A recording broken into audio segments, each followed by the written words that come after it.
রাজাকার আলবদর শাম ছিলেন, আমরা গালাগালি করছি, কিন্তু যারা এই কাজটি করেছেন বা ছিলেন, আপনি তাদেরকে কোনো অবস্থাতেই বোঝাতে পারবেন না টিল নাও যে ওটা রং ছিল।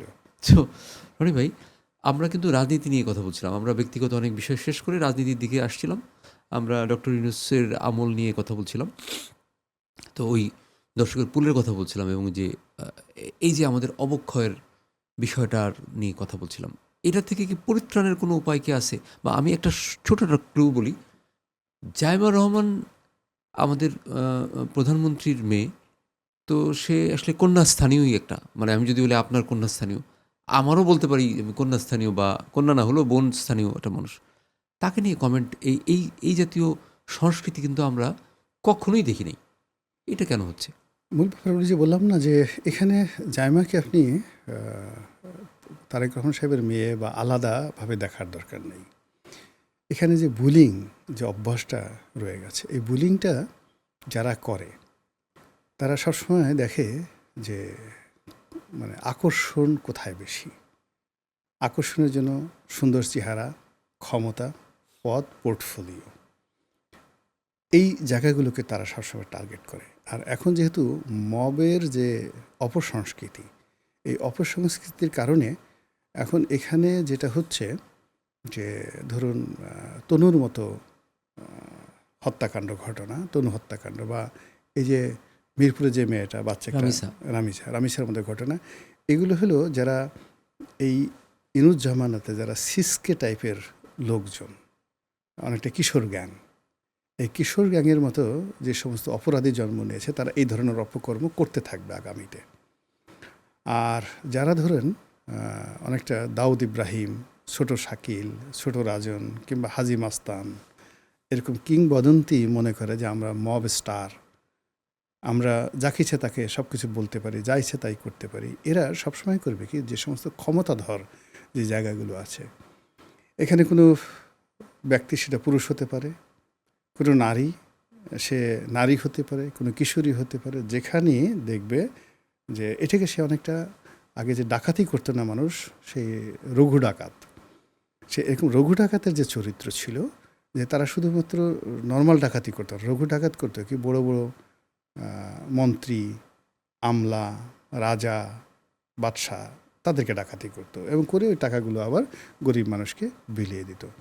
তো এখন জাইমা রহমানকে আক্রমণ করা মানেই ওই যে তাদের যে একটা মানসিকতা নিয়েছে যে যে কোনো পাওয়ারের যে কেন্দ্র, এই কেন্দ্রে তারা আক্রমণ করতে পারে। আর এই শক্তিটা তারা পেয়েছে যেখানে 17 বছরের একটা রেজিম তারা চেঞ্জ করে ফেলেছে, তাদেরকে দেশ থেকে বাধ্য করেছে, যেখানে সেনাবাহিনী প্রধানকে তারা গালি দিতে পারছে, ক্যান্টনমেন্ট উড়িয়ে দিতে পারছে, এই কথা তারা বলতে পারছে, তারপরে যে কোনো মানুষকে ভয় দেখাতে পারছে, ডিসি সাহেবের কান মুলে দিতে পারছে, ওসি সাহেবকে ট্রান্সফার করতে পারছে, সচিবকে চাকরি থেকে বাদ দিতে পারছে। এটা 2 বছরে এই যে ঘটনাগুলো তাদের ঘটেছে, তো সে তুলনায় একজন নারীকে, একজন রাজনৈতিক ব্যক্তিত্ব, সেটা তারেক রহমান সাহেব হোক বা সালাউদ্দিন সাহেব হোক, যাদের এই মুহূর্তে পাওয়ার আছে, তাদেরকে নিয়ে কথা বলাটা তারা মনে করছে যে এটা তাদের কাছে একটা ডাল ভাত। ফলে এই যে মন মানসিকতা, এই মন মানসিকতা কোনো পাওয়ার দেখিয়ে হবে না, কোনো দমন পীড়ন দেওয়া হবে না।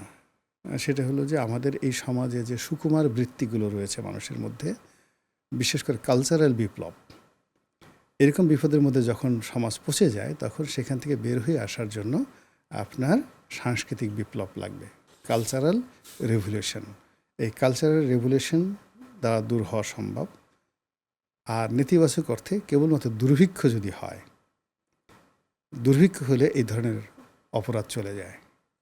আমাদের একটা শোতেই, আমাদের টিভির যে মানে পলিটিক্যাল টক শো হয়, সেখানে একটা শোতে আমি দেখলাম, এই সম্প্রতি দেখলাম, একজন এনসিপি নেত্রী, উনি নাসিরউদ্দিন পাটোয়ারিকে যে মব করা হলো, এটা বলতে গিয়ে উনি মবের বিরুদ্ধে অনেক কথা বলল, যে আসলে দেখেন মবটা কত খারাপ, মানে মবের মানে মব নিয়ে ওনার যে দুঃখ প্রকাশ, যে নাসিরউদ্দিন পাটোয়ারিকে এভাবে ডিম মারা হলো, তারপর তাকে গিয়ে চড়থাপ্পড় মারা হলো, তাকে তার সাথের লোককে মাথা ফাটিয়ে দেওয়া হলো, এটা কত ঘৃণিত একটা কাজ, এই মব করছে বিএনপি, এটা উনি বলল। তো এটার জবাবে আসলে তার অপোজিটের যিনি কি বলছেন সেটা আমি আর শুনতে পারিনি, তা আপনি হলে ওর জবাবে কি বলতেন? না, প্রথমত হলো যে আমি কিছুই বলতাম না। বলতাম না যে এটা জবাব দেওয়ার মতো কিছুই নয়। এক শ্রেণীর মানুষ উনি তো মবে কষ্ট পাচ্ছে, উনি বলতেছে যে এই মবটা মানে এই মব তো খুব খারাপ, এটা বলতেছে উনি। না, মূল ব্যাপার হলো যে যে এই প্রশ্নটা করেছে বা যে কথাটা বলছে তার মানে এই প্রশ্নের জবাব দেওয়ার মতো বা তাকে বোঝানোর মতো মেধা যোগ্যতা আমাদের কারোরই নেই।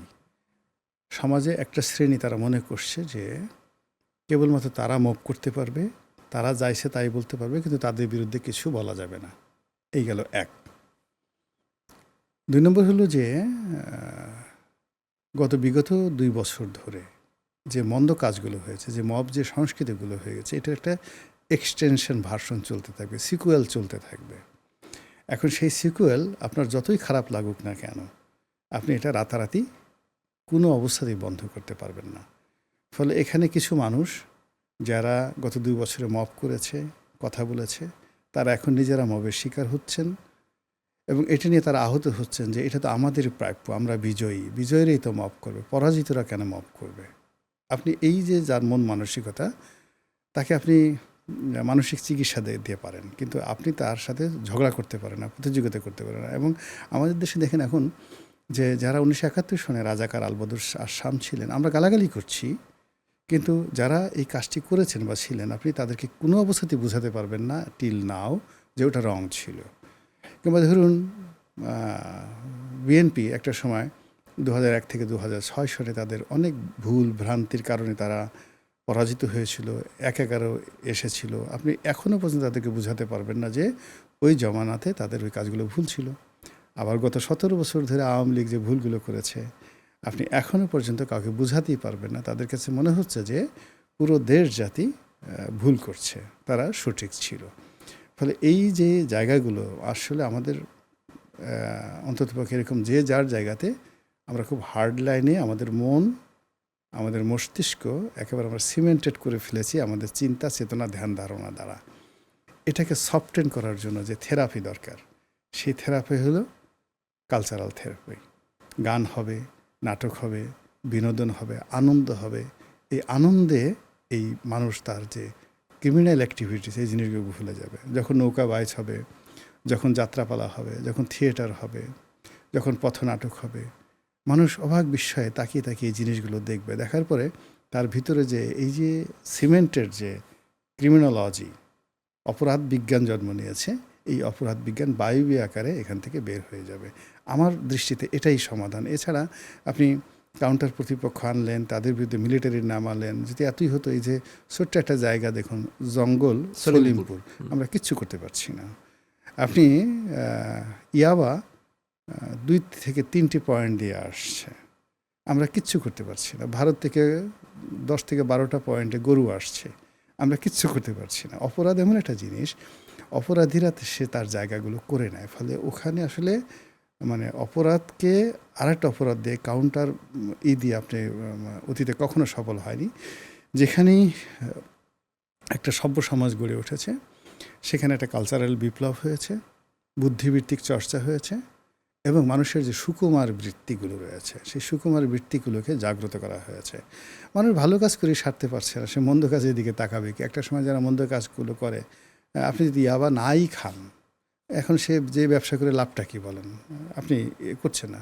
আপনি মবের তো কিছুটা কারণ থাকে বা যে কোনো, এখন সেই ধরনের কারণে ধারের কাজ দিয়ে আপনি হাঁটলেন না, তা আপনাকে কেন মবের ভয় করতে হবে বা মবের মধ্যে আপনার পড়তে হবে? তো এটা এই যে একটা কালচারাল রেভলিউশন, একটা ইন্টেলেকচুয়াল রেভলিউশন, এবং মানুষের যেটা সুকুমার বৃত্তি এবং তার চর্চা, এই জিনিসগুলো যখন আমরা যেটাকে বলা হয় সোহবত, আরবিতে বলা হয় সোহবত, ব্যবহারিক শিক্ষা,